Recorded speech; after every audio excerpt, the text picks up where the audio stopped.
আপনারা তুমি কবুল করো। ও বন্ধু, আপনারা বলেন আল্লাহ চাইলে কবুল করতে পারে কি পারে না? এবার ওই আল্লাহর উনি বলখের, উনি বলেন আমার একটা স্বভাব ছিল, যখনই অবসর থাকতাম আমি কবরের সামনে জিয়ারত করতাম। এবার আমি বলক রাজ্য থেকে একদিন গেলাম রোম দেশের মধ্যে। রোম দেশে যাওয়ার পরে ব্যবসায়িক উদ্দেশ্য, আমি রোম দেশের মধ্যে ব্যবসা করতে করতে করতে করতে হঠাৎ যখন আমি সময় পাইলাম, এবার আমি রোম দেশের মধ্যে যাইয়া এবার তালাশ করলাম রোম দেশের বড় কবরস্থানটা কোন জায়গায়। ওই কবরস্থানের সামনে যাইলাম, আমি কবর জিয়ারত করার জন্য দাঁড়াইলাম। একবার সূরা ফাতিহা পড়লাম, তিনবার সূরা ইখলাস আদায় করলাম। আদায় করার পরে আমি দেখলাম এই কবরস্থানের মধ্য থেকে একটা সুঘ্রাণ আমার নাকে লাগতাছে। কি ঘ্রাণ লাগে? উনি বলে আমি দেখলাম একটা সুঘ্রাণ আমার নাকে লাগে। আমি সুঘ্রাণটা পাইয়া মনে করলাম মনে হয় কোন মানুষের নতুন তাড়াতাড়ি কবর দেওয়া হয়েছে, নতুন কবর হইলে আতল্যবান কবরের উপরে সিরিয়া দেয়, জন্য সুঘ্রাণ আসে। কিন্তু আমি ডাইনে তাকাইলাম, বামে তাকাইলাম, সামনে তাকাইলাম, আমি দেখলাম আমার চোখের মধ্যে কোনো নতুন কবর পড়ে না। এবার আমি আস্তে আস্তে ওই কবরস্থানের মধ্যে প্রবেশ করলাম। প্রবেশ কইরা ওই কবরস্থানের সবগুলা কবর দেখলাম।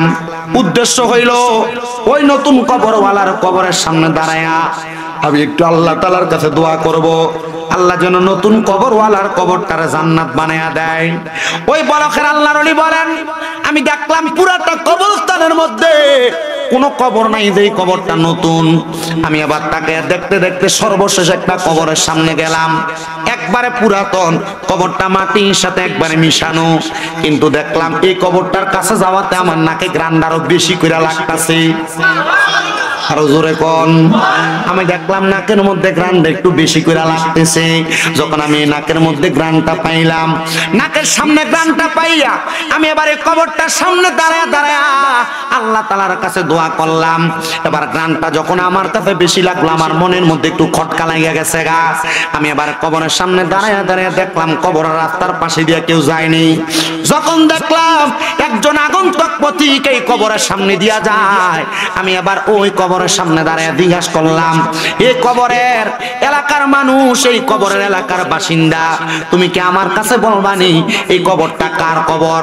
উনি পথিক ডাক দিয়া কয় আমি বলতে পারবো না, তবে আমার সঙ্গে একজন সঙ্গী আছে, উনি পেছন থেকে আসতেছেন, উনি আপনাকে বলতে পারবে, উনি কারণ এলাকার সবচাইতে পুরনো মানুষ। যুবক ভাইরা, মুরব্বী বাবারা, পর্দার অন্তরালের আমার মা বোনেরা, একটু মনোযোগের সাথে আলোচনাটা শ্রবণ করার চেষ্টা করবেন। এবার পিছন থেকে যখন আরেকজন আগন্তুক ব্যক্তি আগমন করলো, আগন্তুক করার সাথে সাথে এবার জিজ্ঞাসা করে আপনি বলেন এই কবরটা কার কবর? উনি ডাক দিয়ে এই কবরটা অন্য কোনো ব্যক্তির কবর না, এই কবরটা হইল আমরা এলাকার সবচাইতে নিম্নবর্তী একজন ফ্যামিলির মানুষ, যার কাজ ছিল কাঠ কাটা, জঙ্গলের মধ্যে যাইয়া যাইয়া কাঠ কাটতো, এটা তার কবর। হ্যাঁ, ওনার বাড়ি কোথায় তোমরা কি বলতে পারবা? বলে এই রোম এলাকার সবচাইতে পশ্চিম এলাকায় দুইটা খেজুর গাছ দেখবেন, ওই খেজুর গাছের নিচ বরাবর ওই লোকটার বাড়ি। আল্লাহর ওলি বলখের ওই আল্লাহর উনি বলেন আমি রোম দেশের পশ্চিম অঞ্চলের মধ্যে হাইটে হাইটে চইলা গেলাম। পশ্চিম অঞ্চলে যাইয়া ওই ব্যক্তির ঘরের সামনে সালাম দিলাম, আসসালামু আলাইকুম ওয়া রাহমাতুল্লাহ, আসসালামু আলাইকুম ওয়া রাহমাতুল্লাহ, আসসালামু আলাইকুম ওয়া রাহমাতুল্লাহ। কয়বার? জোরে কোন কয়বার? একটা মাসালা সাবেত হয়, অন্য কোনো কিছু লাগবে না। মাদ্রাসার ক্লাস 9 10 এর হাদিসের কিতাবের মধ্যে বাবু সালামতের মধ্যে লেখে কোন মানুষের ঘরের মধ্যে প্রবেশ করার আগে একটা মানুষ সর্বনিম্ন 3 বার সালাম দিবে। 3 বার সালাম দেওয়ার পর যদি ঘরের থেকে জবাব না আসে তাই নয় ঘরে ঢুকবে না। আর আমরা সমাজের মানুষ সালাম দিব দূরের কথা, একটা মানুষের ঘরের দরজার সামনে যাইয়া সালামের আগে কই গো ঘরে আছেন নি কইয়া ঢুইকা জায়গা। কিন্তু আল্লাহ নবী শিখায়া দেয়, এ মুসলমান, মা বাবার ঘরের মধ্যে যদি ঢুকো, আম্মা আব্বার ঘরের মধ্যে সালাম দিয়া ঢুকবা। যদি সালাম দিয়া ঢুকো আল্লাহ তাআলা অসংখ্য বরকত দান করবে, আর তোমার প্রবেশের মাধ্যমে তোমার আমলনামায় অসংখ্য নেক দান করবে। বলে হুজুর ঘরের মধ্যে যদি কেউ না থাকে, জবাব যদি না দেয়, লাভটা কি হবে? আরে মুসলমান, পরে যদি কেউ না থাকে রহমতের ফেরেশতারা একজন মানুষের পক্ষ থেকে সালামের জবাব দিয়া দেয়। আর ঘরের মধ্যে যদি অনেক দিন কেউ না থাকে, ওই ঘরে যদি কেউ সালাম দিয়ে ঢুকে অথবা আযান দিয়ে প্রবেশ করে, আমার আল্লাহ তাআলার ওই ঘরটা, বান্দার ঘরটার মধ্যে যদি কোনো অশুভ শয়তান থাকে, সালাম দেওয়ার কারণে ওই ঘর থেকে শয়তান বিতাড়িত হয়ে যায়। জবানটা খুলে জোরে জোরে কোন আল্লাহু আকবার। আল্লাহর ওলি ডাক দিয়ে বলেন, আমি সালাম দিলাম 3 বার কিন্তু কোনো জবাব নাই। কি নাই? জবাব দেওয়া লাগবে নি, ওয়াজিব ওয়াজিব। আর আমরা এলাকার অনেক পয়সাওয়ালা, নতুন টাকা হইছে, কোনো ভাই ভাতিজা যদি সালাম দেয় আসসালামু আলাইকুম,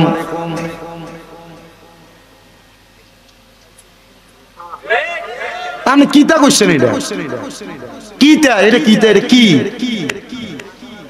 এটা বাপ দেখাইছে। কি দেখাইছে? ওরে বিচার হবে কর্ময় অনুসারে, কঠিন হাসরে ফিডা হইব কর্ময় অনুসারে। তুমি বাপ দেখাইবা, পয়সাওয়ালা হইছো, সালামের জবাব দাও না, আবার মানছে তোমার সালাম দিব এই আশা করবা। আল্লাহর কসম, আল্লাহর মায়ের দুনিয়ার ভাই এমন ফিডা ফিটবো, কাঁথা বাসের ঘোড়া দিয়া বাইরে গো। আপনারা বলেন দেওরা এলাকায় এমন মানুষ নাই?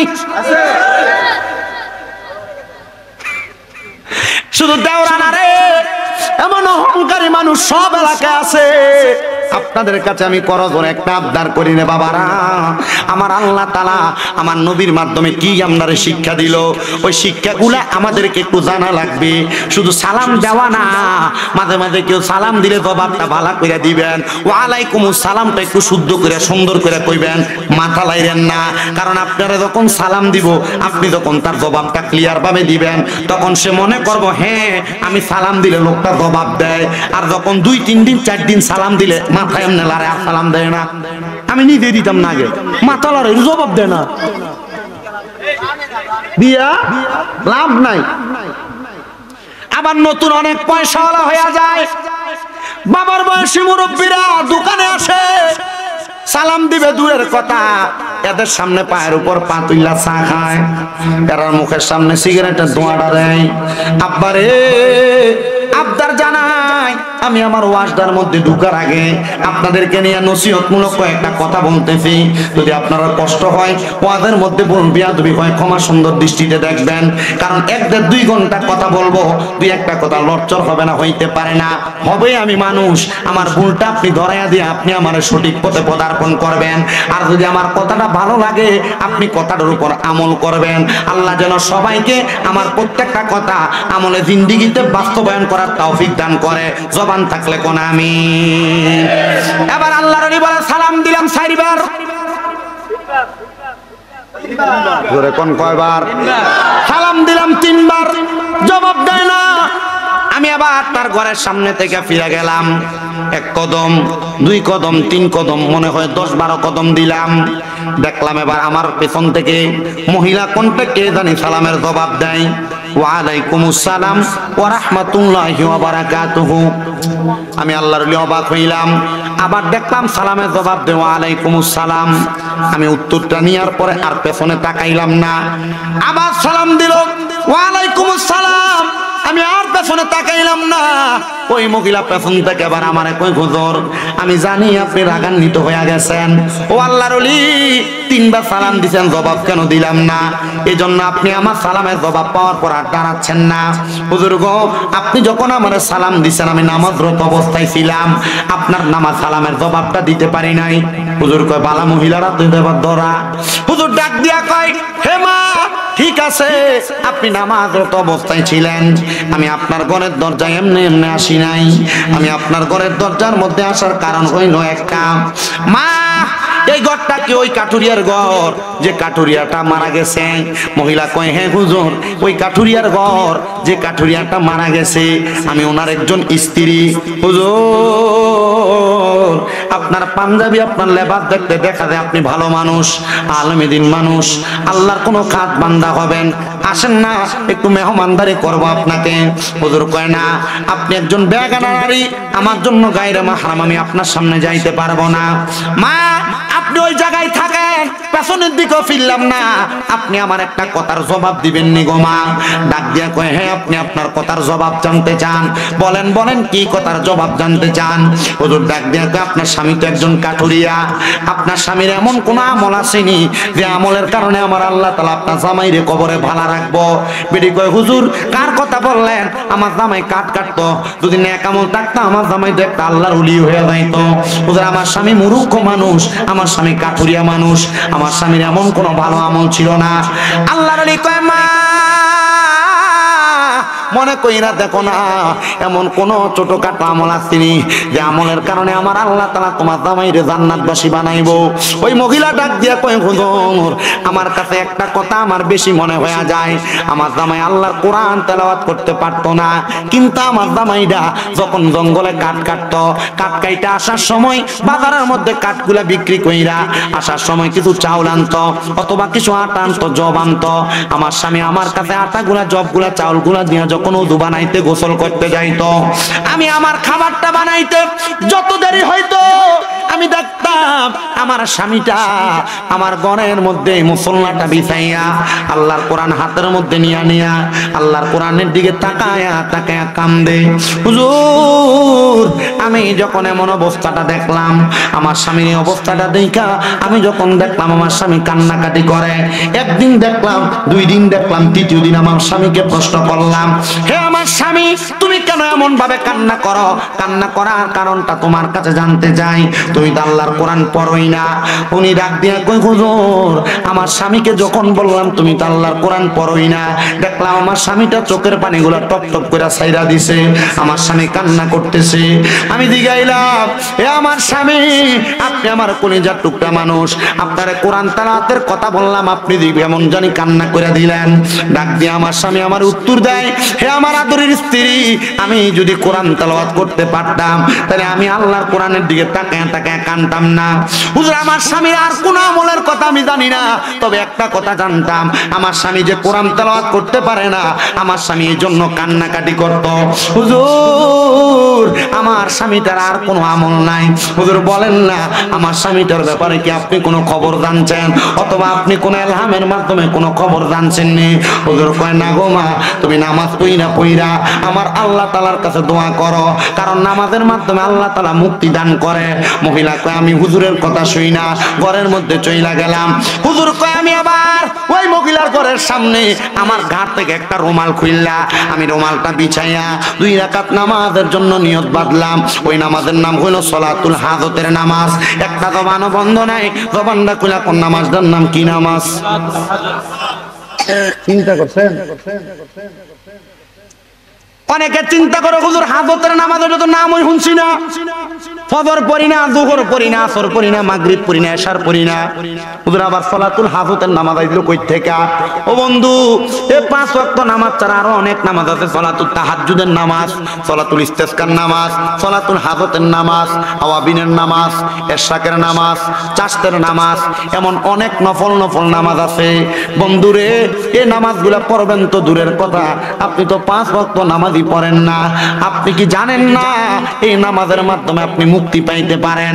আমার ওয়াজটা আমি শেষ কইরা আলোচনার ধারাবাহিকতা রক্ষা করার চেষ্টা করি।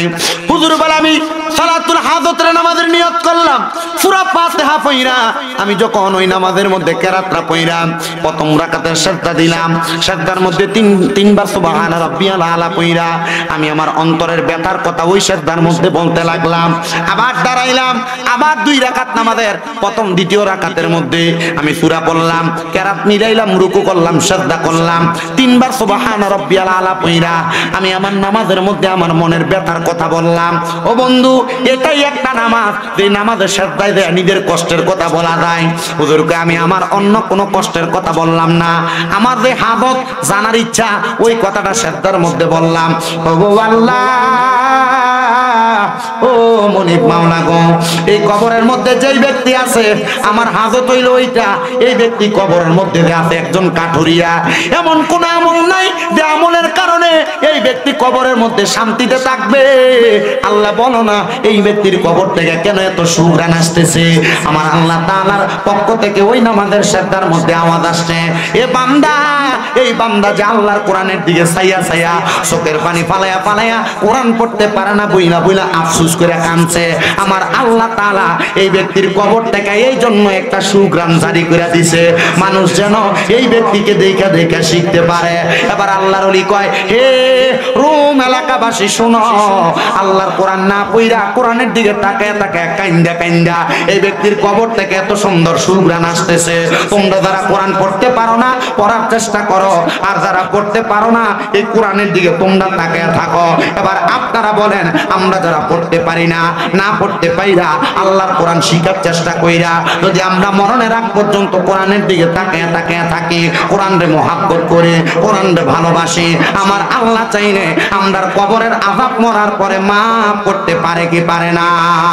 তাহলে সবাই জবান খুলে জোরে জোরে পড়েন, ফি শানে হাবিবিহি ওয়া মাহবুবিহি ওয়া মা'শুকিহি মুখবিরাও ওয়া আমিরা, ইন্নাল্লাহা ওয়া মালাইকাতাহু ইউসাল্লুনা আলান নাবিয়্যি ইয়া আইয়ুহাল্লাযীনা আমানু সাল্লু আলাইহি ওয়া সাল্লিমু তাসলিমা, আল্লাহুম্মা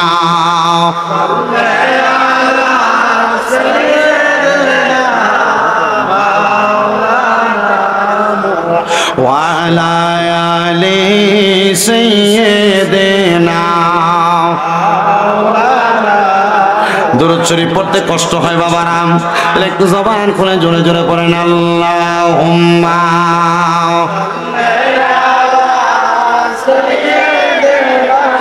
মাওলানা মুহাম্মদ ওয়া আলা আলি সাইয়্যিদিনা।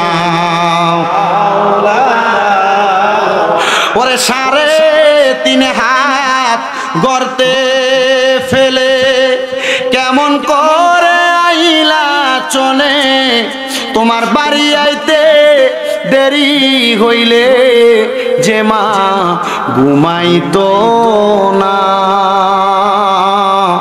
ওই কবর দেশে মায়ের পাশে একটু রইলি না রে, কবর দেশের খবর লইলি না। কেমন আছেন বাবা মনি, কেমন আছেন মা জননী, একটা বারো ফিরা চাইলি না। কেমন আছেন বাবা মনি, কেমন আছেন মা জননী, একটা বারো ফিরা চাইলি না। তাদের মনে কষ্ট দিয়া কোটি টাকা কামাই কইরা এই জগতে শান্তি পাবি না রে, কবর দেশের খবর লইলি না। আল্লাহুম্মা মোহাব্বত নিয়ে পড়ে, মাওলানা মুহাম্মদ ওয়া আলা আলি সাইয়্যিদিনা। ওরে দুলা সাজাই পালকি চড়াই নিবিরে যখন, নাতে রাসূল পাঠ করিও ও বৈরাতি গণ, নাতে রাসূল পাঠ করিও ও বৈরাতি গণ, দিবি তুলে নবীর কুলে কান্না বিলাপ করিস না, কাফনে দিস নবীজির নাম বলিস না রে বলিস না, কাফনে দিস নবীজির নাম বলিস না রে বলিস না। আল্লাহুম্মা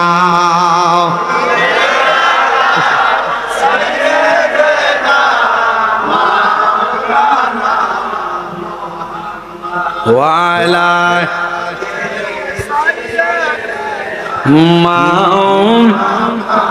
লা ইলাহা লা জোরসে লা ইলাহা ও লা ইলাহা বইতে গেলাম না ঘুরাম লাই মানুষেরও দেখান করবে ও লা ইলাহা ইল্লাল্লাহ লা ইলাহা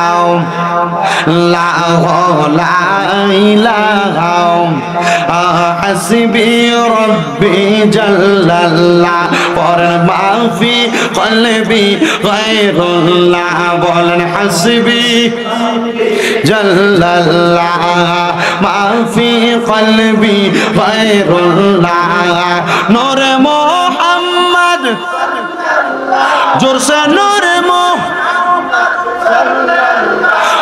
লা ইলাহা ইল্লাল্লাহ লা ইলাহা লা ইলাহা হায়রে আমরার মনের বেদনা মনরে বোঝাইলে মন বোঝায় না মনটা যাইতে চাই সোনার মদিনা মনটা যাইতে চাই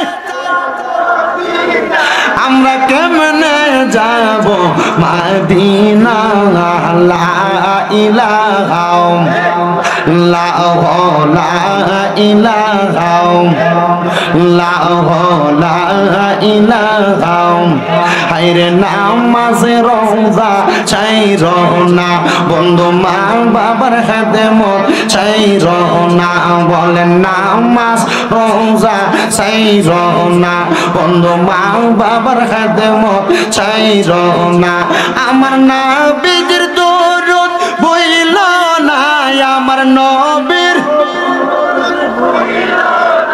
আরে নবী তোমায় ভুলবে না লা ইলাহা লা ইলাহা লা ইলাহা ইল্লাল্লাহ মুহাম্মাদুর রাসূলুল্লাহ সাল্লাল্লাহু আলাইহি ওয়াসাল্লাম আমার দেওরা এলাকার ভাই বাবারা বন্ধুরা গো ও আশেপাশে এলাকার বাবাজিরা বন্ধুরা আমরা আফদালু যিকরি লা ইলাহা ইল্লাল্লাহ আল্লাহর নবী যে জিকিরকে উত্তম জিকির বললেন ওই জিকিরটা করলাম আসেন এখন আমরা আল্লাহ তাআলার ইসমে জাতের জিকিরের মাধ্যমে আমরা কলবের ময়লাগুলো পরিষ্কার করার জন্য নিজের কলবের মধ্যে ধাক্কা দিয়া কলবটাকে নিজের পীর ও মুর্শিদের দিকে মুতাজ্জ কইরা দিয়া আমার এই পীর ও মুর্শিদ ইমামদের দিকে মুতাজ্জ কইরা দিয়া আপনার পীর ও মুর্শিদের তরিকতের ইমামের কলবটা আমার নবীর রওজা মুবারকের সাথে মুতাজ্জ কানেকশন হয়ে যাবে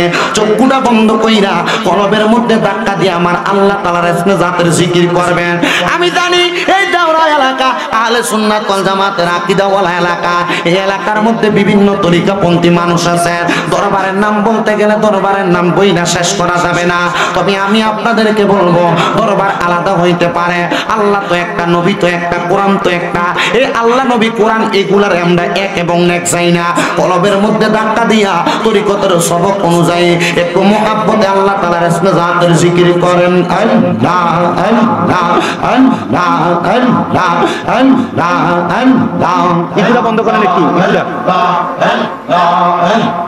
আল্লাহ আল্লাহ আল্লাহ আল্লাহ আল্লাহ কি পাগল বানাইলার মদিনা উদাঙ্গা শিবানা আইল রে সোনার মদিনা পাগল বানাইল মারহাবা একটু কমাই তো কিছু বাড়াই দিয়ে গেছে আল্লাহ আল্লাহ কি পাগল বানাইল রে মদিনা উদাঙ্গা শিবানা আইল রে সোনার মদিনা পাগল বানাইল মারহাবা আল্লাহ আল্লাহ মদিনার পাক রওজার মা মাঝে শুইয়া আছে আমরার প্রিয় দয়াল নবী রে মারহাবা আল্লাহ আল্লাহ মদিনার পাক রওজার মাঝে শুইয়া আছে আমরার প্রিয় দয়াল নবী রে মারহাবা আল্লাহ আল্লাহ ওই নবীর রওজা দেখবে ওই নবীর রওজা দেখবে আয় রে তোরা আয় রে আয় নূরের নবী কান্দান শুয়ে সোনার মন্দি নাই মারহাবা আল্লাহ আল্লাহ আল্লাহ আল্লাহ আল্লাহ আল্লাহ আমার মুর্শিদ রে কই পাবো সখী গো মুর্শিদ আরে বলো না আমার পান পাখিটা যাইতে চাই ওর মন তো আর মা নেই না মারহাবা আমার মুর্শিদ রে কই পাবো মুর্শিদ গো মুর্শিদ আরে বলো না আমার পান পাখিটা যাইতে চাই ওর মন তো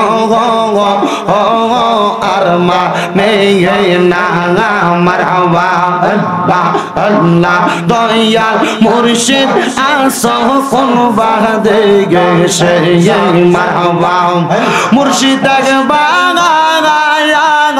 আর যে বলো না হায়রে পাগল মনে না দেখলে তো মারে যেবা সে না মারহাবা আল্লাহ আল্লাহ মুর্শিদ সেই কই পাবো মুর্শিদ গো মুর্শিদ আরে বলো না আমার পান পাখিটা যাইতে চাই ওরে আর তো মনে মানে না মারহাবা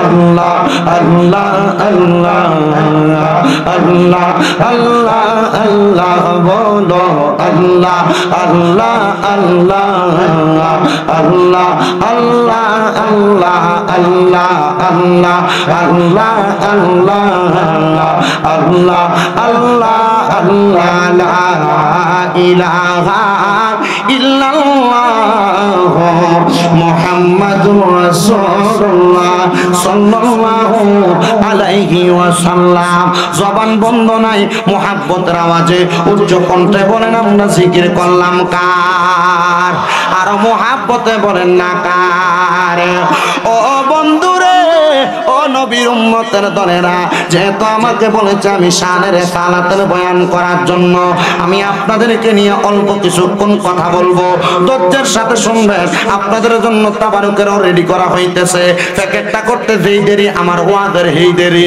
শুধু আপনারা ধৈর্য কইরা একটু মনোযোগ নিয়ে বসবেন আল্লাহর নবী রাহমাতুল লিল আলামিন নবী এখনো পর্যন্ত দুনিয়াতে আসেন নাই আমার নবীজির আম্মা আব্বার এখনো বিবাহ হয় নাই আমার নবীজির আম্মা আব্বার বিবাহের আগে আমার আল্লাহ তাআলা আমার নবীজির দাদা হযরতে আব্দুল মুত্তালিব আব্দুল মুত্তালিবকে একটা স্বপ্ন দেখাইলো এ আব্দুল মুত্তালিব গো আপনি তো নবীজির দাদা হইবেন মানে আখিরি জামানার পয়গম্বর মুহাম্মদুর রাসূলুল্লাহ সাল্লাল্লাহু আলাইহি ওয়াসাল্লাম আপনার বংশের মধ্যে আগমন করবে আপনি কি আমার আল্লাহ তাআলা শুকরিয়া আদায় করবেন হযরতে আব্দুল মুত্তালিব কয় আমি সব সময় হাতিমে কাবার মধ্যে 2 রাকাত করে নামাজ পড়তাম যেহেতু আমার বংশের মধ্যে আখিরি নবীর আগমন হইব আমি আবার আব্দুল মুত্তালিব যখন আমার হাতিমে কাবার সাথে একদিন হেলান দিয়া ঘুমায়া রইলাম এমন টাইমে আমার সন্তান হযরতে আব্দুল্লাহ মানে নবীর আব্বা জান নবীদের দাদার কাছে এসে ডাক দিয়া কয় আব্বা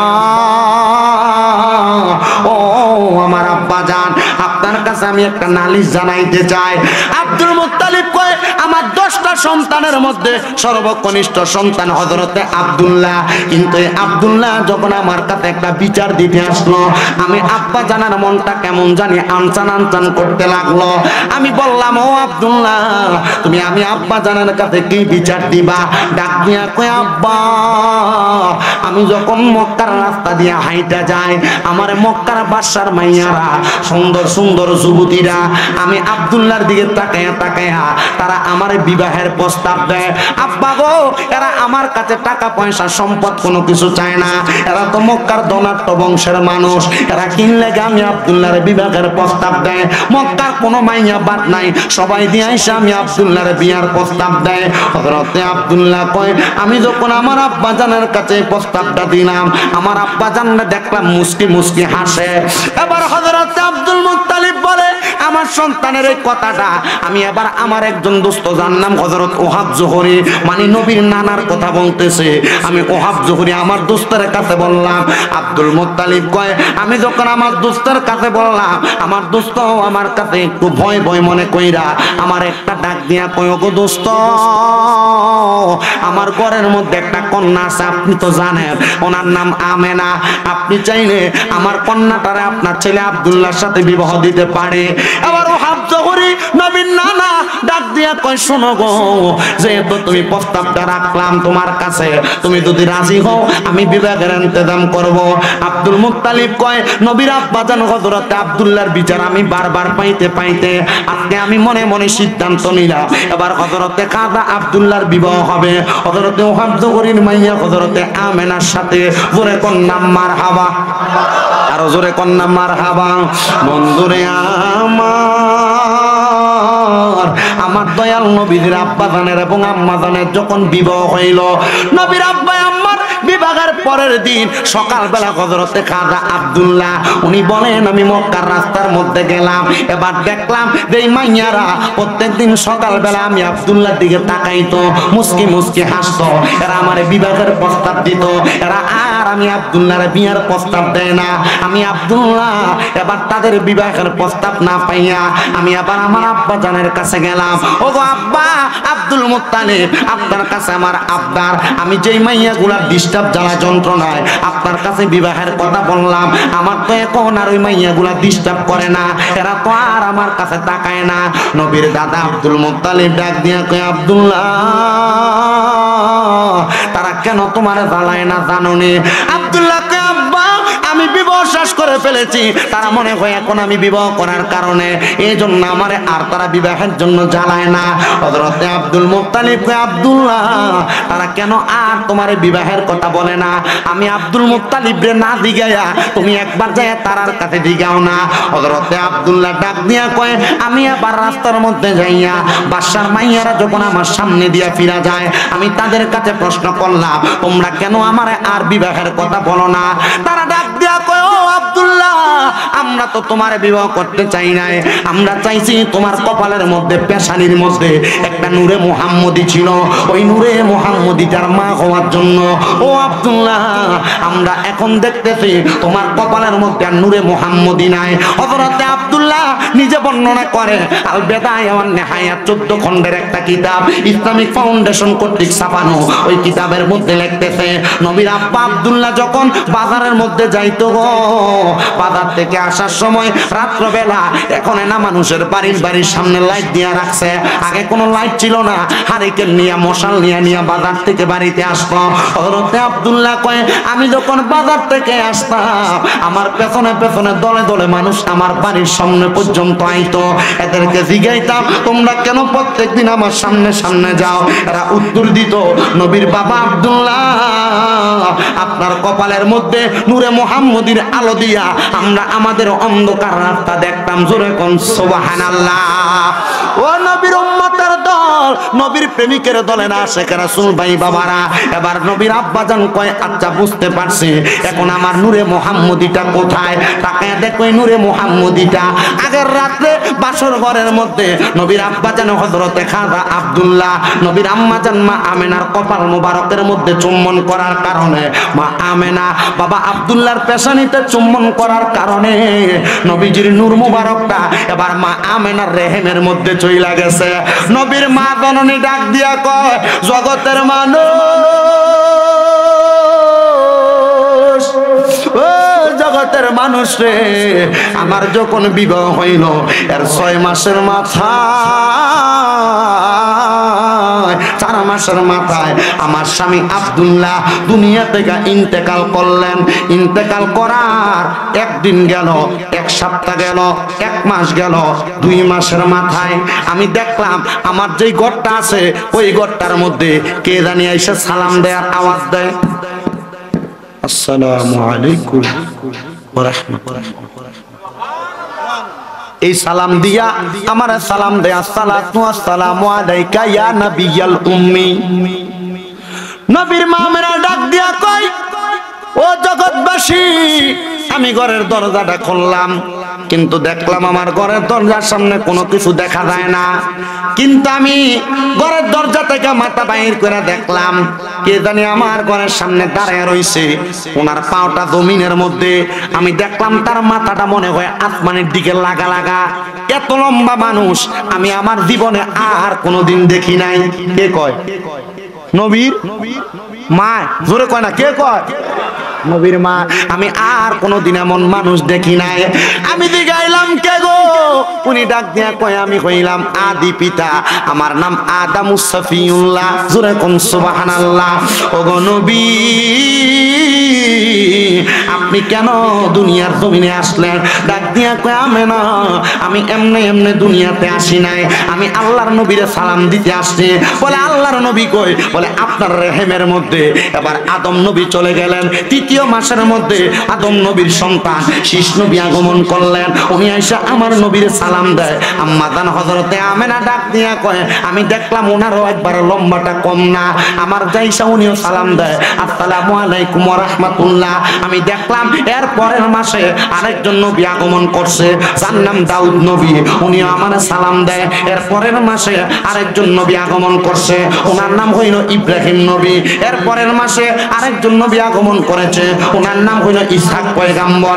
এর পরের মাসে আরেকজন নবী আগমন করছে, ওনার নাম হইল মুসা পয়গাম্বর। এর পরের মাসে আরেকজন নবী আগমন করছে, ওনার নাম হইল হযরতে নূহ পয়গাম্বর। এর পরের মাসে আরেকজন নবী আগমন করছে, ওনার নাম হইল ইয়াহিয়া পয়গাম্বর। এর পরের মাসে আরেকজন নবী আগমন করছে, তার নাম হইল হযরত ঈসা পয়গাম্বর।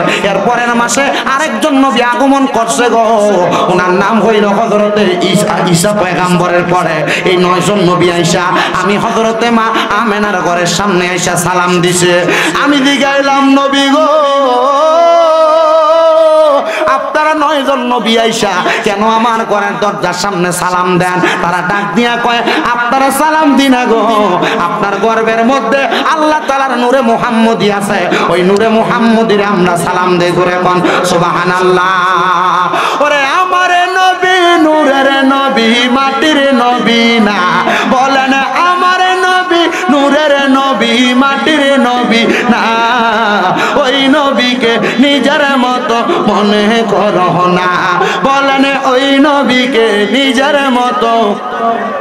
ও না না না না না না না না, আমার নবী নূরের নবী, মাটির নবী না, বলেন আমার নবী নূরের নবী, মাটির নবী না, ওই নবীকে নিজের মতো মনে করো না, বলেন ওই নবীকে নিজের মতো মনে করো না। একটা জবান বন্ধ নাই, জবানটা খুলে ধরে ধরে কোন আল্লাহু আকবার। বন্ধুরা রে আমার, ও আমার দেওরা এলাকার বাবারা, মাওলানা জহিরুল ইসলাম জাবির সাহেবের বাড়ির প্রাঙ্গণে এই মাহফিলে বৈশা যেহেতু নবীর মিলাদের ওয়াজটা শুনতেছ, একটু মনোযোগ দিয়া বয়ানটা শোনার চেষ্টা করো। আল্লাহর নবীর আম্মা জান ডাক দিয়া কই, আমি যখন 9 মাসের মধ্যে 9 জন নবীর সালাম পাইলাম, সালামটা পাওয়ার পরে আমি একদিন রাত্রবেলা আমার ঘরের মধ্যে শুইয়া রইলাম। আমি দেখলাম রে, আমার ঘরের মাঝখান দিয়ে একটা জায়গা ফাঁকা হয়ে গেছে। যারা মক্কায় গেছেন, মক্কা শরীফে হজটা শেষ কইরা সাফা মারওয়া সাই কইরা যেই দরজাটা দিয়া মানুষ বাইর হয়, বাইর হইয়া সামনে আবু জাহিল্লার বাড়ি মানে বাথরুম দি পড়ে, এটার থেকে অল্প একটু হাঁটলে সামনের দিকে একটা উলগা কালার বিল্ডিং দেখা যায়, হলুদ বিল্ডিং। ওই বিল্ডিংটার মধ্যে আমার নবীর জন্ম মোবারক মিলাদুন নবী হয়েছে। বর্তমান সৌদি সরকার এটার লাইব্রেরি বানায় রাখছে। ওইখান বাবা কয় হ্যাঁ দেখতেছেন ঠিক না? বেশি দিন হয় না, অল্প কিছুদিন হয় ওই ঘরটা আমি দেখে আসছি।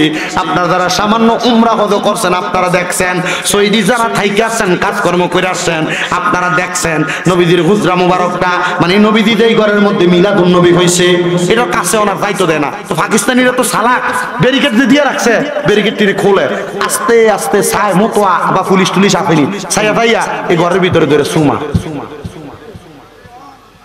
কি করে বিক্রি গেছে মারহাবা কোন। আসলে তো ঘরের সময় না, মানুষ চিন্তা করে কি এই ঘরে রাহমাতুল্লিল আলামিন নবীর মিলাদ হইছে, এই ঘরটার দললে সুমা দিলে আমার কাছে শান্তি লাগে আর কি। কথা কয় না ঠিক না?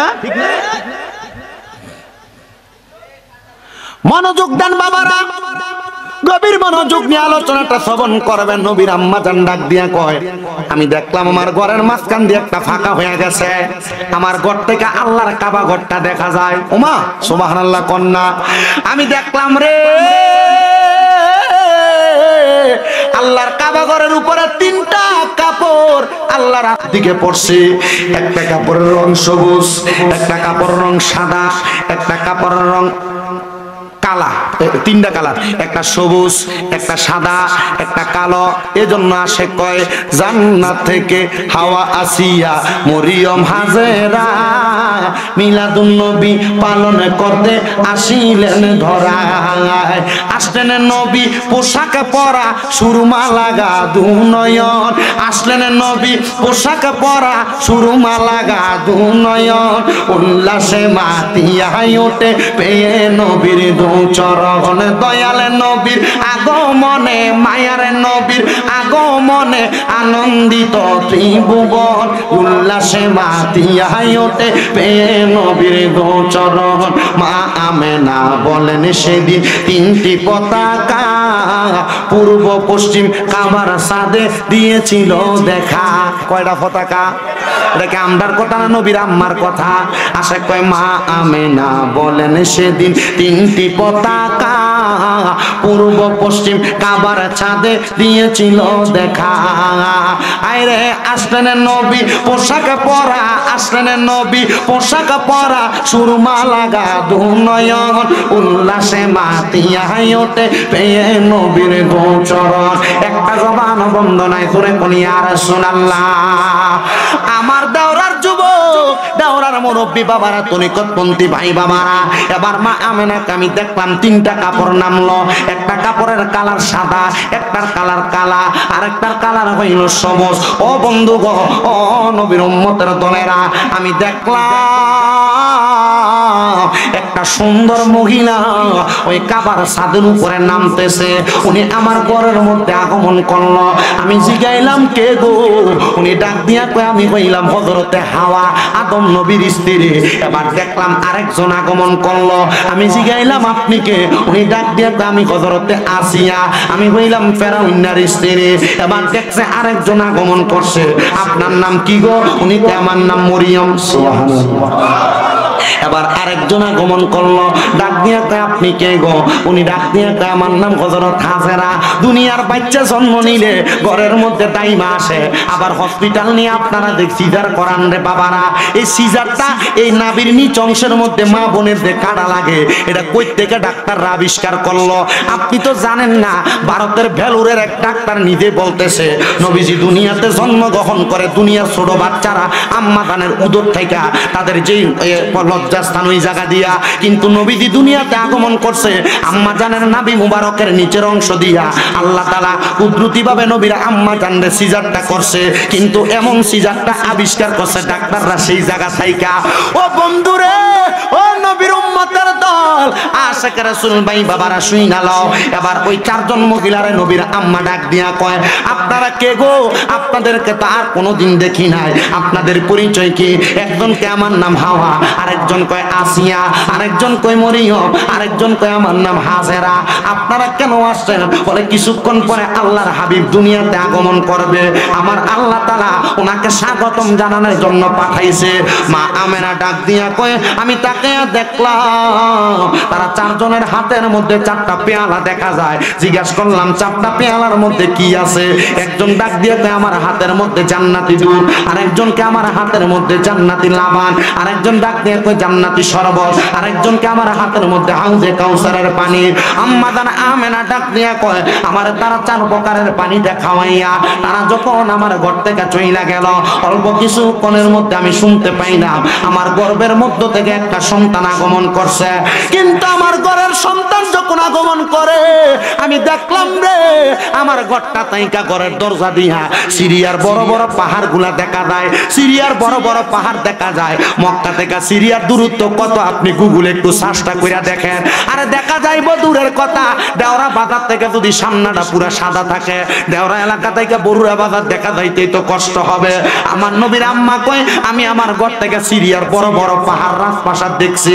আমি যখন দেখলাম এটা অন্য কোনো পাওয়ারে না, এটা দেখার কারণ হইল আমার ঘরের মধ্যে নূরে মুহাম্মদীর আগমন হওয়ার কারণে নবীর নূরের ঝলক দিয়া আমি আমার দুইটা চোখ দিয়ে আমি সিরিয়ার বড় বড় পাহাড় গুলা দেখছি। এবার যখন আমার সন্তান আগমন করলো আমার ঘরের মধ্যে আর কেউ আগমন করে না। এবার নবীর ফুফি আম্মা ঘরের মধ্যে আগমন কইরা উনি ডাক দিয়া কয় আমরা জানি দুনিয়ার সন্তানরা দুনিয়াতে আগমন করলে একবার ওয়া কইলা হইলো চিৎকার দেয়, নবী আমার একবারও চিৎকার দেয় না। কিন্তু নবীর ফুফি আম্মা কয় আমার কোলের মধ্যে যখন রাহমাতুল লিল আলামিন নবীরে নিছি গো, আমি নেওয়ার সাথে সাথে দেখলাম আমার বাতিজার মুখটা ফটফট করে লটতাছে। আমি আমার কান্ডা আমার বাতিজার মুখের সাথে লাগাইছি, আমি দেখছি আমার নবী মুখটা লড়ে আর কয় ইয়া রব্বি হাবলি উম্মতি। দুনিয়াতে আগমন কইরা ওই নবী উম্মতি উম্মতি কইয়া ডাকে একজন প্রেমিক আসিল গো সোনার মদিনায়, একজন প্রেমিক ইনায়, একজন প্রেমিক আসিল গো সোনার মদিনায়। হায় রে যার প্রেমেতে স্বয়ং আল্লাহ দুনিয়া বানায়, হায় রে যার প্রেমেতে স্বয়ং আল্লাহ দুনিয়া বানায়, একজন প্রেমিক আসিল গো। বলেন না প্রেমিক আসি সোনার। আরে ছিলেন আল্লাহ গোপনের গোপন, ওরে নূরে মুহাম্মদী হইতে জগৎ করিলেন সৃজন। ওরে ছিলেন আল্লাহ গোপনের গোপন, ওরে নূরে মুহাম্মদী হইতে জগৎ করিলেন সৃজন। ওরে দিন পরি ফেরেশতা সকল নবীর নূরের পসিনা, দিন পরি ফেরেশতা সকল নবীর নূরের পসিনা, নূরের নবী শুইয়া আছে সোনার মদিনা। আরে মদিনা নূরের নবী শুইয়া আছে সোনার। বন্ধুরে আমার ও নবীর উম্মতের দরেরা, এবার আমার নবীর দুনিয়ার জমিনে আগমন হয়ে গেল, আমার নবীর মিলাদ হয়ে গেল। আমরা আশেকটা ওই নবীর আগমনে খুশি উদযাপন করে। আল্লাহ কোরআনুল কারীমের মধ্যে ওয়াজ করতেছে কুল বিফাদলিল্লাহি ওয়া বিরহমাতিহি ফাবিযালিকা ফালিয়াফরাহু ওয়া খায়রুম মিম্মা ইয়াজমাউন। আল্লাহ কয় বন্ধু আপনি তারানে বইলা দেন বিফাদলিল্লাহি, তারা তখন আমি আল্লাহর ফজল পাই, ওয়া বিরহমাতিহি আমি আল্লাহর রহমত পাই। সুবহানাল্লাহ। কন্যা কয়টা জিনিস পায়? কন্যা কয়টা জিনিস পায়? আল্লাহ কয় এক নাম্বার ফজল ও বিরহমাতিহি রহমত পায়। রহমতকে ওমা আরসালনাকা ইল্লা রাহমাতাল লিল আলামিন, রহমত হলো মুহাম্মাদুর রাসূলুল্লাহ সাল্লাল্লাহু আলাইহি ওয়াসাল্লাম। আর ফজল দ্বারা আল্লাহর কোরআন এবং হেদায়েতের বাণীকে বোঝাইছে। আল্লাহ কয় জগতের মানুষ যখন তোমরা আল্লাহ তাআলার ফজল পাও, আল্লাহ তাআলার রহমত পাও, ও বিরহমাতিহি ফাবিযালিকা ফালিয়াফরাহু, তোমরা খুশি উদযাপন করো। ওয়া খায়রুম মিম্মা ইয়াজমাউন, কেননা তোমাদের পূর্বে জমাকৃত সকল কিছুকে আমার আল্লাহ তাআলা এই রহমত উদযাপনের কারণে বরকতময় বানায়া দেয়। আমার দেওরার বাবারা, ও দেওরার যুবক ভাইয়েরা, পর্দার অন্তরালের আম্মু মজিরা গো, ওই নবীর আগমনের মাহফিলে আমরা বসলাম। মিলাদুন নবীর সাবজেক্ট আমাকে দিছে, যেহেতু আরেকটা সাবজেক্ট দিছে শানের সালাত। আমি আপনাদেরকে শানের সালাত নবীর শানটা আরেকটু বোঝানোর চেষ্টা করব। যেহেতু নবীর মিলাদুন নবী বুঝতে পারছে, অসুবিধা হইছে আপনারা? নবীর মিলাদটা কেমনে হয়েছে শুধু এটা বলছি। যেহেতু আমার সাবজেক্ট ঈদে মিলাদুন নবী সাল্লাল্লাহু আলাইহি ওয়াসাল্লাম ও শানের সালাত, সামান্য একটা আয়াতের উপরে নবীর মিলাদুন নবী বুঝাইছি। ওই নবীর আগমনে আপনারা খুশি না বেজার? জোরে কোন। এই খুশি শব্দটার আরবি হইলো ঈদ। আরবি কি? এটা সুন্নিরা জানে, এ ওয়াজ করন লাগে না সুন্নিদের কাছে, ঠিক কি না বাবা? আল্লাহর রাস্তে ঈদ। মিলাদ শব্দের অর্থ কি? জন্ম। মিলাদ শব্দের অর্থ জন্ম, আর নবী মানে নবীর, নবীর জন্মের খুশি। এ বাংলা কথাটা আমরা আরবিতে কই ঈদে শেষ দো। এটা বেদাত হয় কা? এটা না জায়েজ হয় কা? জায়েজ নাই ওকা। এটা যারা যা ইচ্ছা তা কোক না, অসুবিধা আছে? তারাটা তারা খুশি, কিন্তু তারার লগে ঝগড়া ফাসাদ দ্বন্দ্বে যাইয়েন না। আচ্ছা, আমি যদি এটারে বটম মোবাইল না কই টাচ মোবাইল কই, আর আপনারা সবাই যদি কোন না এটা আসলে বটম মোবাইল, আমি যদি কই না এটা টাচ মোবাইল, একবার দুইবার তর্ক করবেন, এরপরে আর করবেন? কারণ আপনার কাছে মনে হবে আমি পাগল, কারণ এটা দেখতেছে সবাই এটা কি বটম, মানে আমি কই কি আপনারা আমার মনে করবেন কি পাগল। তা আমি জানি নবী ঈদে মিলাদুন নবী, নবীর আগমনের খুশি। এই ঈদে মিলাদুন নবীর আগমনের খুশি এটা আমরা সবাই জানি বুঝি। মানে কেউ যদি কই এটা জায়েজ নাই, কোরআন হাদিসে নাই, এটা তার বিষয়। আমরা এটারে ওই এটার মতো কি মনে করি? নাম ধরছি, কারো কিছু কইছি, আপনারা ফতুয়া। আল্লাহ কবুল করক। আস্তে কইছি। আপনারা যারা বিরিয়ানি প্যাকেট করেন পারলে দরজাটা দিয়ে লান, আনাইলে হ্যাঁ কোনো বিরিয়ানি প্যাকেট ট্যাকেট আমার জন্য না, এদিকে উদাউদি মানুষের ডিস্টার্ব দেয়। আপনারা যারা দাঁড়াই রয়েছেন, আপনারা বাবা আল্লাহর রাস্তে আমারে বদদোয়া দিয়েন না, এতটুক মাপ চেয়ে লই। আপনারা যারা আছেন ধৈর্য নিয়ে মনোযোগ নিয়ে আর অল্প কিছুক্ষণ বলবেন, রাজি আছেন ইনশাআল্লাহ? আল্লাহ কবুল করুক, আমিন কোন। একটু দুরূদ শরীফ পড়েন। আল্লাহুম্মা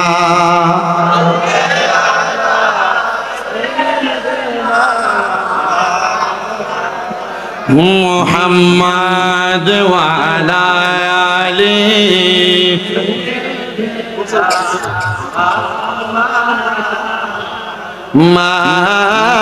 মাদাল্লাহুম্মা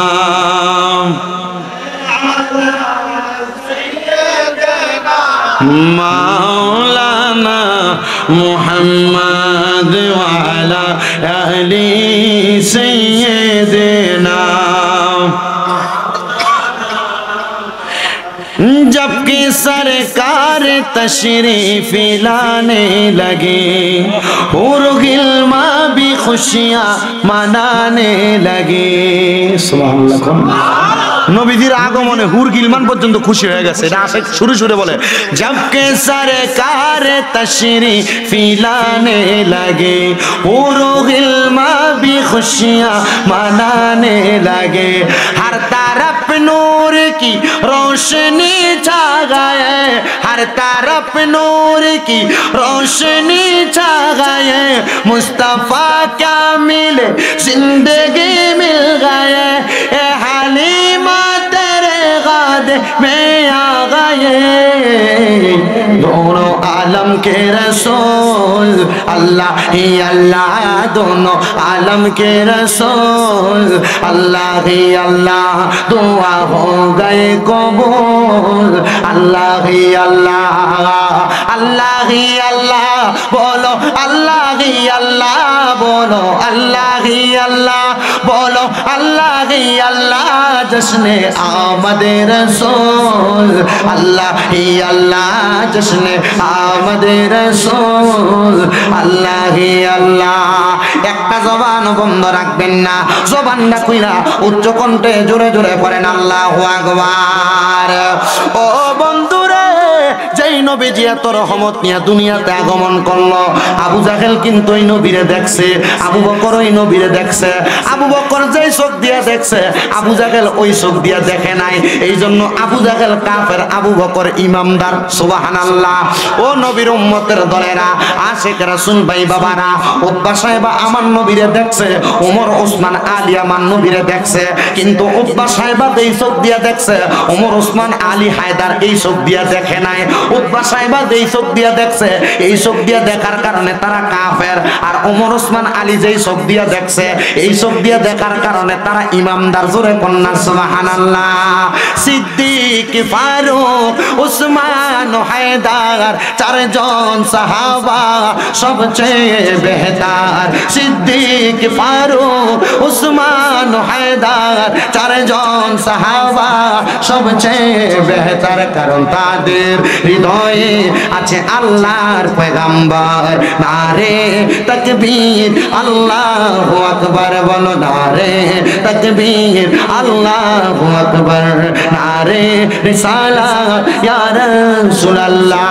জবানটা খুলে জোরে জোরে কোন ইয়া রাসূলুল্লাহ। আমার নবীর পাগলেরা একটা বারো কি নামাজের মুসল্লার মধ্যে সেজদায় যাইয়া আল্লাহর কাছে কইছো, আল্লাহ দুনিয়ার কত কিছু দেখলাম, আপনার হাবিবে কিবরিয়ারে আমরা একবার ঘুমের ঘরে দেখতে চাই। ও বন্ধুরে, 2 মাস হয়ে গেছে মদিনা শরীফ জিয়ারত করে বাংলাদেশে আসছে।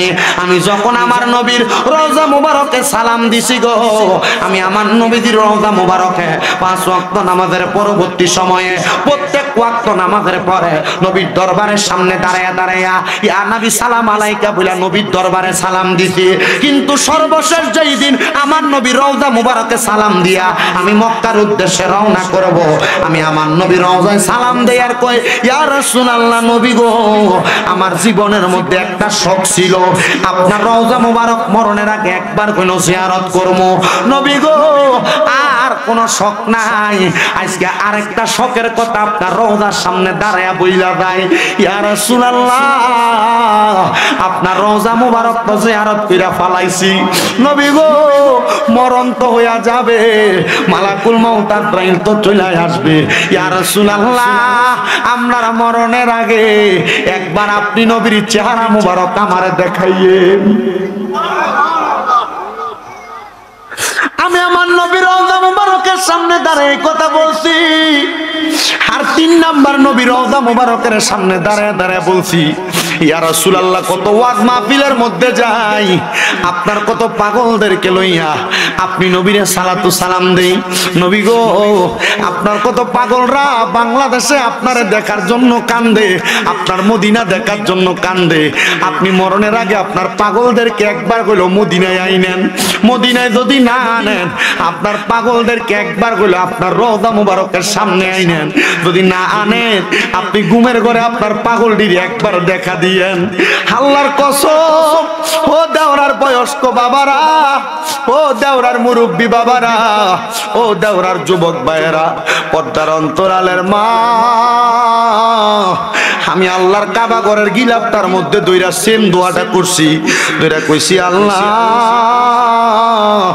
আপনার কাবা ঘর আমি আমার চোখ দিয়া দেখছি, আমার মনে শান্তি, আমার কলিজায় শান্তি।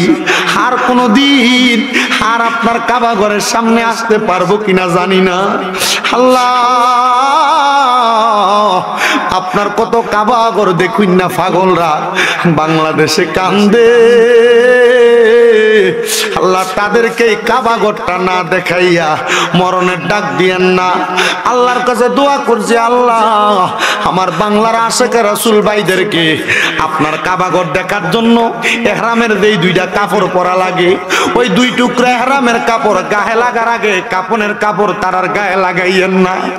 যারা হজে গেছে তারা দিগাও, তারা আল্লাহর কাবা ঘরের সামনে যাওয়ার আগে তারা যখন ইহরামটা বাঁধছে, ইহরামটা বান্ধার পরে এত মাসুম লাগছে রে, এত মাসুম লাগছে। ও সম্পদওয়ালারা, ও টাকাওয়ালারা, ও বাড়িওয়ালারা, ও ক্ষেত পাথরের মালিকওয়ালারা, ও ব্যাংক ব্যালেন্স করুন না বেডারা, একটু শোনো। ও পর্দার অন্তরালের মা, 4-5 ভরি স্বর্ণের মালিক, 10 ভরি 20 ভরি স্বর্ণের মালিক, এই টাকা পয়সা মরার পরে কবরে নিতে পারবা না। আল্লাহর ওয়াস্তে এখন থেকে ওয়াদা করো, জায়গা থাকলে এক কোণা দিয়া বিক্রি করবা, স্বর্ণ থাকলে 2 ভরি বিক্রি করবা, ব্যবসা থাকলে ব্যবসার লাভের অংশ একসাথে কইরা বড় হজে যাইতে না পারো একটাবার উমরা হজের নিয়তটা করবা, যেন আল্লাহ তাআলা তোমার একবার ওই হজে কবুল করে। কি লাগা কই জানো, কি লাগা কই জানো, এই হাজির একবার মক্কায় গেছে, মদিনায় গেছে, এরার মনটা শুধু ওই মক্কা মদিনা দেখবার লাগে আনসান আনসান করে। কারণ কি জিগাইও, এরা কইবো মক্কা শরীফের সামনে যাইয়া যখন কালা গিলাপটা দেখে আর মনটা ভালো লাগে না, আর শান্তি লাগে না। আপনার কাছে মনে হয় আল্লাহর কাবা ঘরের সামনে আমরা থাকতে পারলে আপনার ভালো লাগতো। আমি কত মানুষ দেখছি আল্লাহর কাবা ঘরের দিকে ঢুকে আর চোখের পানি বায়া বায়া পড়ে। আমি আমার লোকের অনেক বাঙালি বাইরে আমার লোক উমরা হজ করছে, গত সফরে আমি 10 দিনে 10 বার উমরা হজ যখন করছি, ওই বাঙালি বাইরা কই হুজুর আমরা নিয়ত ছিল আপনার লগে আমরা উমরা হজ করব, হুজুর আপনার সঙ্গে যখন আমরা উমরাতে ঘুরি হুজুর মক্কা শরীফের দিকে চাইলে আমার ভালো লাগে। একদিন আমি যখন আমার একটা বাইরে দাম্মাম থেকে আসার পরে মক্কার দিকে ঢুকতেছি, আমি দেখি বেটা কান্দে। আমি কই ভাইজান আপনার চোখ দিয়া দি পানি পড়ে, আপনি কি লাগে কাবা ঘরের সামনে এসে কান্দেন? ডাক দিয়া কই হুজুর মক্কা শরীফের সামনে এসা চোখের পানিগুলা ফালে কেন কান্দি জানেননি? এতদিন আমরা যে আল্লাহরে ডাকতাম, আজকে প্রথম আমি ওই আল্লাহর কাবা ঘরটা দেখছি, কাবার গিলাপটা দেখছি। হুজুর আমার আরেকটা স্বপ্ন আছে, কাবা ঘরের লগে একটা কালা পাথর আছে, যে পাথরটার নাম হাজরে আসওয়াদ, আমি ওই পাথরটার মধ্যে একটা চুমা দিতাম। আহারে আমারে আমার লগের কত হাদিস সাহেবরা কইছে, আরে অনেক কষ্ট কইরা ধাক্কা ধাক্কি কইরা হাজরে আসওয়াদ পাথরে চুমা দেওয়া লাগে। আমি ওই হাজরে আসওয়াদ পাথরে যে 10 বার উমরা করছি রে, ওই 10 বার যাইয়া উমরা শেষে আমি 10 বার চুমা দিছি। আমি যেদিন বিদায়ী তাওয়াফ করি, বিদায়ী তাওয়াফ কইরা বাংলাদেশের উদ্দেশ্যে চলে আমু, আমি বিদায়ী তাওয়াফ কইরা আবার গেছি হাজরে আসওয়াদে চুমা দিবার লাগা, আবার চুমা দিছি। কিন্তু ওই দিনের চুমাটা আমার জন্য বড় কষ্টকর হইছে। আমি বারবার যাই, মানুষ ধাক্কা দিয়া পেছনের দিকে দিয়া দেয়। আমি কইছি আল্লাহ 10 বার তো চুমা দিছি, অনেক মানুষ তো একবারও চুমা দিতে পারে না, আল্লাহ আমি আরেকটা বার শেষবারের মতো চুমা দিতাম চাই। আল্লাহু আকবার কইয়া যখন আমি আমার বাম পাওটা বাম হাতটা আমি আল্লাহর কাবার দিকে বাড়াই দিছি, কেমনে জানি আল্লাহর কাবা ঘরের সামনে চলে গেছি, কেমনে জানি হাজরে আসওয়াদের ভিতরে আমার মুখটা ঢুকছে, আমি চুমা দিয়া পড়ে রইছি, কেউ আমার মাথাটা সরায় না। কি হইব রে, যে পাত্রে চুমা দিলে জীবনের গুনাহগুলা চইরা যায়, জীবনের গুনাহগুলা শেষ হইয়া যায়। একটা বার ওই কি চিন্তা করলা না ওই আল্লাহর কাবা ঘরটার কাছে তোমার যাওয়া দরকার? একটা বারও কি চিন্তা করলা না ওই আল্লাহর কাবা ঘরটা তোমার দেখা দরকার? একটা বার কি চিন্তা করলা না সম্পদের বাহাদুরি রইয়া গেল, টাকা পয়সা রইয়া গেল, ওই কাবা ঘরে যাওয়ার স্বপ্নটা তোমার স্বপ্নই থাইকা গেল? কবরে যাওয়ার আগে একবার কি কাবা ঘরে যাওয়ার চিন্তা করো না? এ যুবক ভাইয়েরা কক্সবাজার চইলা দাও, 10-15 হাজার টাকা খরচ কইরা এখন থেকে টাকা জমাও, প্রতি বছরে বছরে 5-10 হাজার টাকা জমাইয়া নিয়ত করো 1,20,25,30 হাজার টাকা লাগে উমরা হজটা করার জন্য। মক্কা মদিনা ঘুরে আইসো, দেখবা এত শান্তি, বাংলাদেশের কথা তোমার মনে থাকবে না, বাংলাদেশের কথা মনে থাকবে না। এত মজা, এত মজা। ও পর্দার অন্তরালের মা বোনেরা, আল্লাহরে তো দেখছো না, নবীরে তো দেখছো না, আল্লাহর ঘর কাবা দেখে দেখে নামাজ পড়বা, স্বর্ণ গয়না দিয়া কি করবা? নবীর ঘর মদিনা দেখে দেখে নামাজ পড়বা, স্বর্ণ গয়না দিয়া কি করবা? যদি স্বর্ণ গয়না থাকে এখান থেকে কিছু বিক্রি করে হলো মক্কা মদিনার মেহমান হও। আপনারা বলেন বাবারা, আমরা জীবনে একবার ওই মক্কা মদিনার মেহমান হইতে চাই কি চাই না? অনেকে চিন্তা করে হুজুর আমার মাসে মাত্র বেতন 10,000-12,000 টাকা, আমরা কি মক্কা মদিনা যাইতে পারবো নি? নবীর হাদিস, নিয়াতুল মুমিনিন খায়রুম মিন আমালি, মুমিনের নিয়ত তার আমলের চাইতে উত্তম। মুমিনের নিয়ত তার আমলের চাইতে উত্তম। যদি কোনো মুমিন নিয়ত করে মারা যায় মক্কা মদিনা যাইতে পারে নাই, ও মুমিন যদি তুমি ওই মক্কা মদিনা যাওয়ার আগে মারা যাও, আমল নামার মধ্যে মক্কা মদিনা যাওয়ার সওয়াব পাইবা। হায়রে আমার যুবক ভাই, ভাইয়েরা রে, ও মুরব্বী বাবাজিরা, এমন মক্কা মদিনার একটা পাগলের কথা আপনাদের কাছে বলি। যে মহিলার বাড়ি হইল সিরিয়ায়। কোথায়? সিরিয়ায় বাড়ি। ওই মহিলা বলে, জগতের মানুষ, আমি আমার টাকা পয়সা ধন সম্পদ থেকে আমি যা খাইতাম তার কিছু অংশ রাখতাম। এই রাখাগুলা জমাইতে জমাইতে আমি চিন্তা করলাম মক্কায় যাব, মদিনায় যাব, কিন্তু আমি মক্কা মদিনা যাইতে পারি নাই।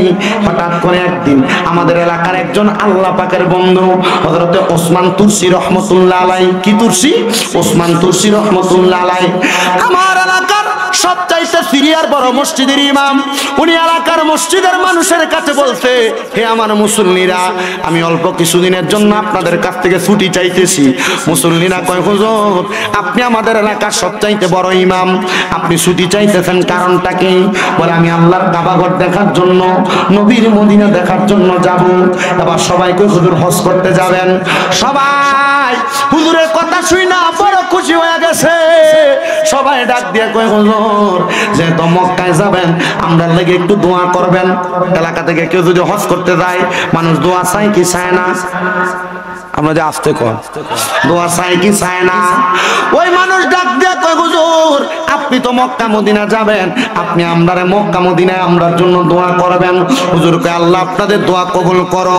এবার হুজুর বলেন, আমি যখন বিদায় নিলাম, ওই মসজিদের মধ্যে দুইটা ছোট ছোট বাচ্চা ছিল। ওই বাচ্চাগুলা দৌড়ে বাড়ির মধ্যে যায়, ওই সিরিয়ার বুড়া মহিলার কাছে যাইয়া ডাক দিয়া কয়, দাদিমা, ও দাদিমা গো, আপনার তো বড় শখ ছিল মক্কা মদিনা যাবেন, মক্কা মদিনা যাইতে পারেন নাই। ও দাদিমা, আপনার তো আশা ছিল মক্কা মদিনা যাওয়ার জন্য, যে সম্পদগুলা জমাইছেন, এই সম্পদগুলা কেউ যদি মক্কা মদিনা যায় তারে আপনি দান করে দিবেন। দাদিমা কয়, হ্যাঁ রে।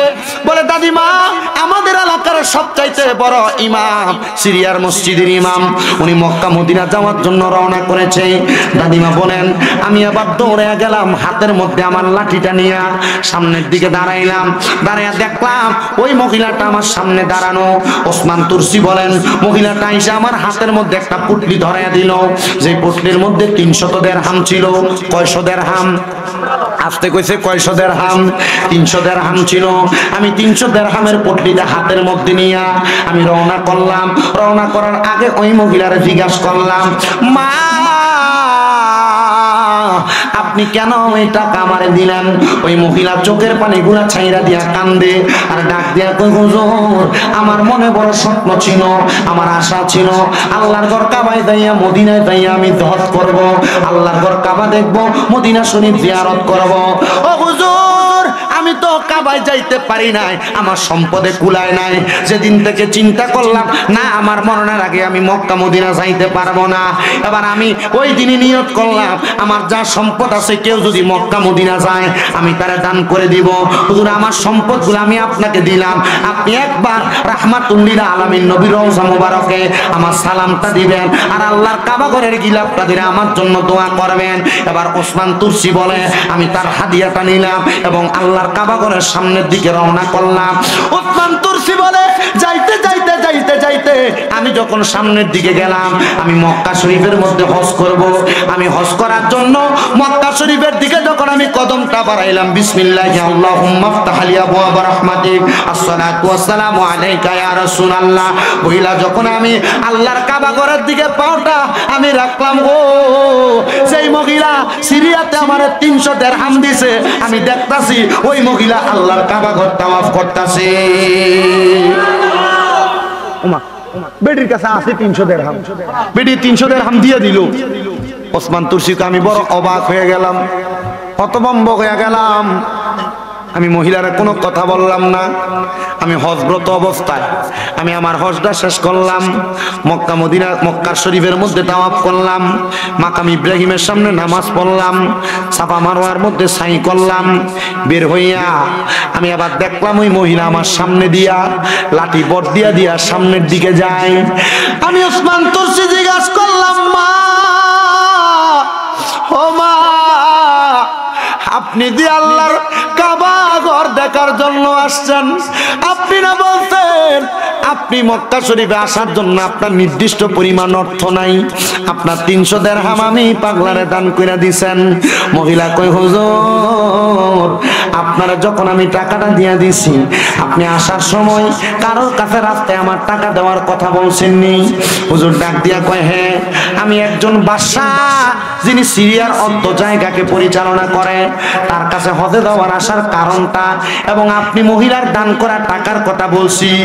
ওই বেডি ডাক দিয়া কয় হে মসজিদের ইমাম উস্তাদ তুরসি শোনো, আরে ওই বাদশা আমার খোঁজ করার জন্য আমার বাড়িতে আসছে, তুমি তো উটের পিঠে চইরা চইরা সিরিয়া থেকে মক্কায় আসছো। ওই বাদশা আমার দানের খবর পাইয়া বাদশাহীর ঘোড়াটা দিয়া আমারে সরাইয়া তোমার ওসমান তুরসির আগে মক্কাতে পৌঁছায়া দিছে। আমারে মক্কায় পৌঁছায়া কইছে মা যতদিন মন চায় আল্লাহর কাবা ঘর তাওয়াফ করেন, যতদিন মন চায় মদিনায় যাইবেন, আমি আমার 3টা খাদেম আপনি মায়ের লগে রাইখা দিয়েছে। এবার আমি জানতে চাই ওই মহিলা যদি 300 দিরহাম ওই আল্লাহ পাকের বান্দা মসজিদের ইমামরে দেওয়ার কারণে আল্লাহ তাআলা ওই মহিলাটারে বাদশার মাধ্যমে ওই হুজুরের আগে হজ করাইতে পারে, আমরা যদি আজকের মাহফিলে বৈশা নিয়ত করি জহির ইসলাম জাবিরি হুজুর আপনি মাহফিলটা 5 বছর পর্যন্ত করতেছেন, আমরা আপনাদের ভাতিজা, আমরা আপনার ভাই, আপনি আমাদের সন্তানের মতো, আপনার মাহফিলটার মধ্যে আমরা কিছু কিছু দিয়া সহযোগিতা করব, আপনি আমরার জন্য একটু খাস করে দোয়া করবেন। আমি জানতে চাই এই দানদার উসিলায় আল্লাহ চাইলে আপনাদেরকে মক্কা মদিনা না আনে ঘুমের ঘরে নবীর দিদার দিতে পারে কি পারে না? একটা সন্তান শুধু হাতটা বাড়ায় বলবা হুজুর জহিরুল ইসলাম জাবিরি সাহেব আমাদের এলাকার সন্তান, আমাদের ভাই, আমাদের চাচা, এই মাহফিলটা প্রতি বছর হোক আমরা চাই, আমরা নিয়ত করি না জাবিরি সাহেবের সাথে অংশীদার থাকার জন্য। আগামী বছর এই মাহফিলের মধ্যে আমরা 10,000 টাকা